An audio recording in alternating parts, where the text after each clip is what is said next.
I'll show you how to upgrade a Dell Inspiron 3847, transforming it from a basic home workstation to a 1080p 1440p gaming and/or productivity powerhouse.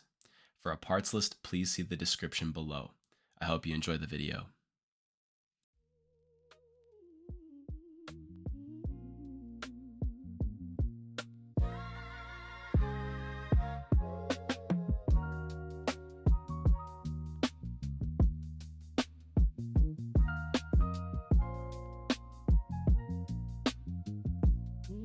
So one of the pros of the Inspirons is that they'll take an ATX PSU connector into the motherboard and for CPU power as well.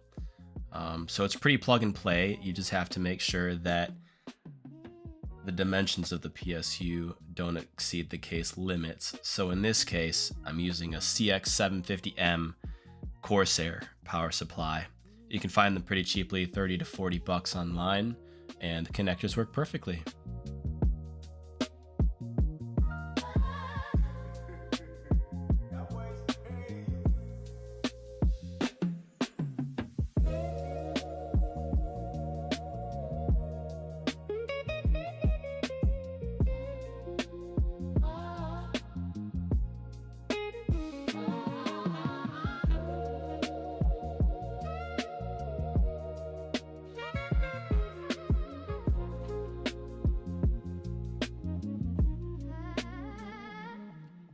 To assist with airflow across the heatsink and the CPU, I'm installing 92mm Noctua fans inside and on the case panel to pull air in from outside of the case panel across the CPU and exhaust out the rear.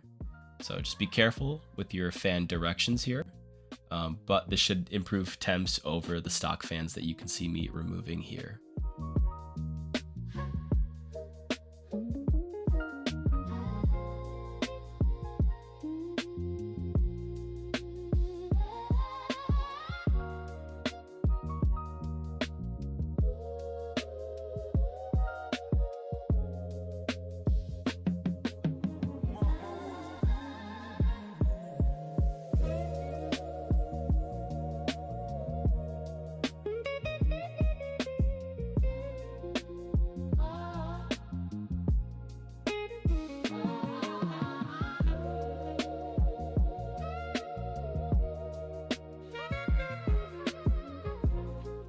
So here we're replacing the case panel fan with a 92mm Noctua fan.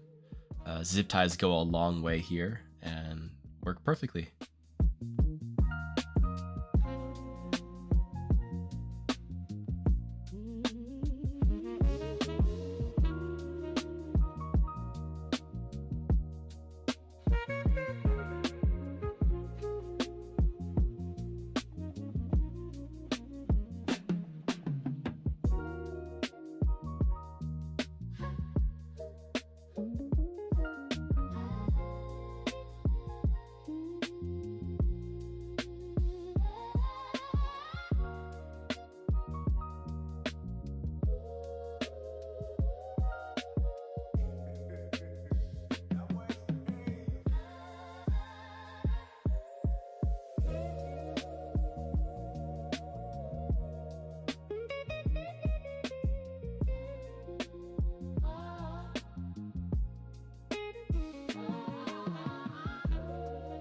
So I decided to go with the i7-4790, the standard, not the K model.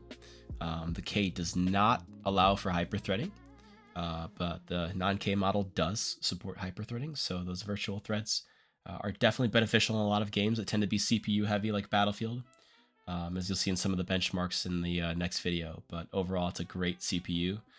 Stock clock is 3.6 gigahertz.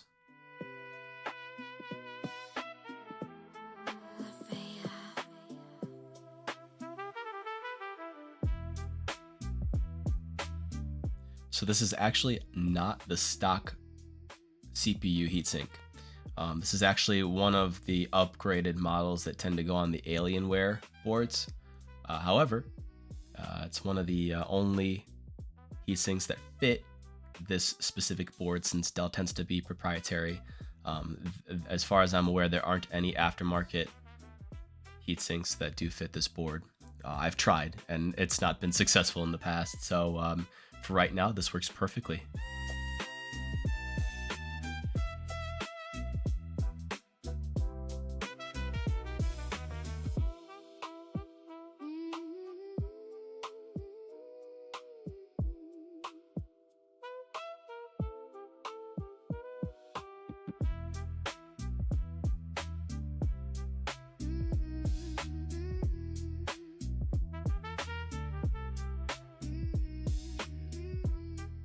So this motherboard supports no more than 16 gigabytes of 1600 megahertz DDR3 RAM.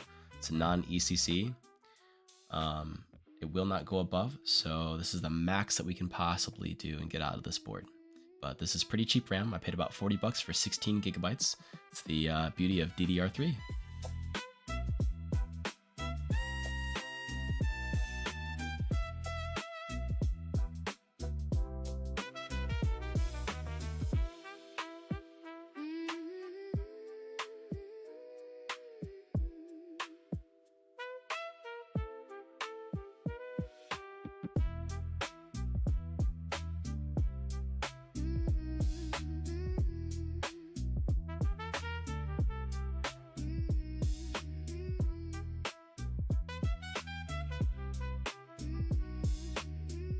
So on standard ATX power supplies, you'll have the 8-pin CPU power cable.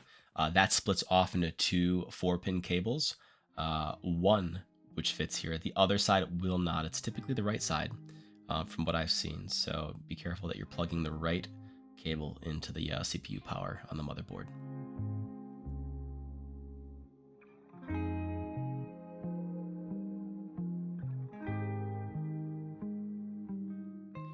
So here we're installing the fan power cable extender, the 4-pin, into the 3-pin port on the motherboard. This will serve as the power for the case panel fan. Be careful when you're connecting or you're taking the case panel on and off to not pull too hard. Don't forget that it's connected.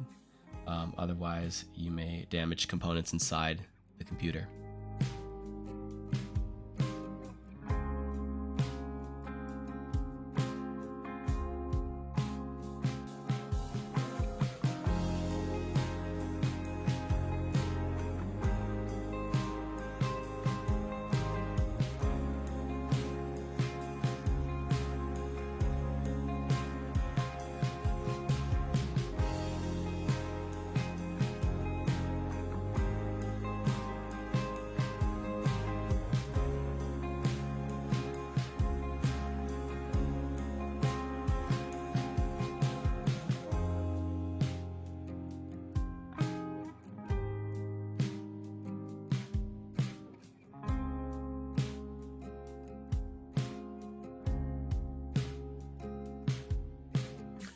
One of the downsides of this motherboard is that it doesn't support M.2 SSDs, and especially not NVMe M.2s.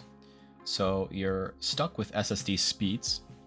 However, it can still be pretty fast, so you will see a downgrade in gaming performance compared to a motherboard that does support M.2 drives. However, in this case, the 870 Evo will work just fine.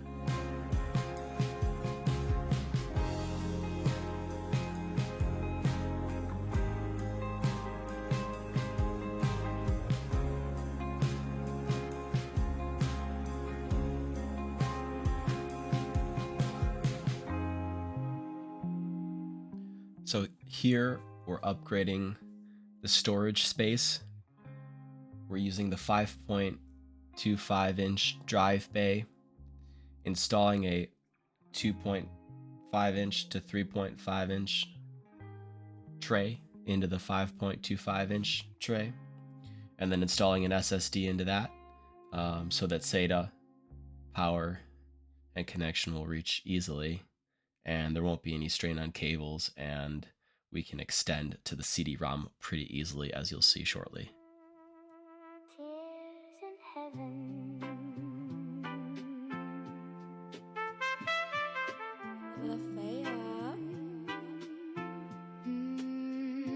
Tears in heaven.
So instead of putting a lot of strain on the SATA power cable, we can easily split the SSD and CD-ROM to a single SATA connector and connect the main motherboard cable from there. And also later, I'll extend it to the 2 drive bays at the bottom of the case to support hard drive or SSD integration in the future.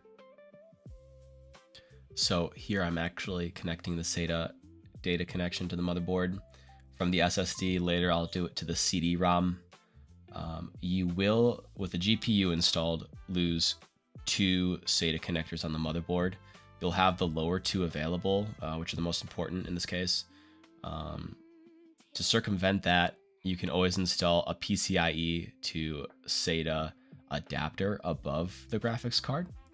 And then from there, you can connect up to as many SATA devices as you want to, as you can power, and fit inside the case. So that may be shown in a later video when we install the hard drives. So the 3070 Founders Edition turns out to be a decent fit for this case and setup. The CPU will not bottleneck it too badly. It's a newer card. It's fairly cheap. I paid about $240 for it. And it's a very well-performing card. It's got a lot of support with the NVIDIA drivers. And it turns out to make for a good productivity card and gaming card in this build.